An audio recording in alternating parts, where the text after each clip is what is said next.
ঐক্যবদ্ধ বাংলাদেশ, আমরাই বাংলাদেশ। প্রিয় সংগ্রামী বন্ধুগণ, দুই একটা কথা বলতে হয়। আমরা শুনছি বিভিন্ন কার্ড দেওয়া হবে, ফ্যামিলি কার্ড দেওয়া হবে, কৃষক কার্ড দেওয়া হবে। আমরা চাই কার্ড দেওয়া হোক, জনগণ সুবিধা পাক, কিন্তু এই কার্ড জনগণ পর্যন্ত পৌঁছাবে তো? 2000 টাকার কার্ড নিতে 1000 টাকা ঘুষ দেওয়া লাগবে না তো? তাহলে ঘুষ, চাঁদাবাজি সেটা যদি আমরা নির্মূল না করতে পারি, এই সকল সুযোগ সুবিধা কি জনগণের কাছ পর্যন্ত পৌঁছাবে? একদিকে বলা হচ্ছে কার্ড দিবে, আরেকদিকে ঋণ খেলাপিদেরকে সংসদে নিয়ে যাওয়ার চেষ্টা করা হচ্ছে, নির্বাচন কমিশনকে ব্যবহার করা হচ্ছে, আদালতকে চাপ প্রয়োগ করা হচ্ছে। ফলে এ কেমন দ্বিচারিতা?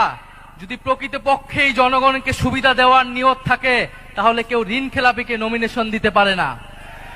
যারা ঋণ পরিশোধ করে নাই, তারা সংসদে গেলে আপনার মনে হয় তারা ঋণ পরিশোধ করবে? আর এরা আবারও ঋণ নিবে, এরা আবারও টাকা লুট করবে, এরা আবারও টাকা পাচার করবে বিদেশে। আমরা তো এই বাংলাদেশ চাই নাই। আমরা তো সেই লুটেরাদের বিরুদ্ধেই গণ অভ্যুত্থান করেছি। পরে নতুন কোন লুটেরাদের আমরা ক্ষমতায় যেতে দেব না, বাংলাদেশের জনগণ তাদেরকে ক্ষমতায় যেতে দিবে না। সংগ্রামী বন্ধুগণ, বলা হচ্ছে বস্তিবাসীকে ফ্ল্যাট দেওয়া হবে। বস্তিবাসী ফ্ল্যাট চায় নাই আমাদের কাছে, আপনাদের কাছে। বস্তিবাসী চায় নিরাপদ জীবনের নিশ্চয়তা। বস্তিবাসী চায় মর্যাদাপূর্ণ কর্মসংস্থান। বস্তিবাসীকে ঢাকা শহরে আজ পর্যন্ত যারা ফ্ল্যাট দেওয়ার অঙ্গীকার করেছে, তারা বস্তি উচ্ছেদের পরিকল্পনা করেছে। তারা বস্তিতে আগুন লাগিয়েছে, বলা হয়েছে আপনাদেরকে ফ্ল্যাট দিব, আপনারা বস্তি থেকে উচ্ছেদ হন। আমরা, আল্লাহ না করুক, হয়তো এই ধরনের কোনো প্ল্যান নাই। জান্নাতের মালিক আল্লাহ, অবশ্যই মহান সৃষ্টিকর্তা, আর ভোটের মালিক জনগণ।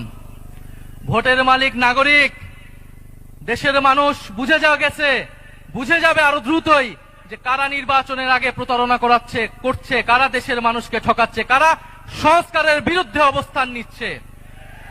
প্রিয় সংগ্রামী বন্ধুগণ, 12ই ফেব্রুয়ারি 10 দলীয় নির্বাচনী ঐক্যের সমর্থিত যার প্রার্থী রয়েছেন, যার যেখানে মার্কা রয়েছে, এই ঢাকা 15 আসনে দাঁড়িপাল্লা, অন্যান্য আসনে শাপলাকলি, রিক্সা সহ 10 দলীয় জোটের যেই মার্কাগুলো রয়েছে, আপনারা তাদেরকে জয়ী করবেন, তাদের সাথে থাকবেন।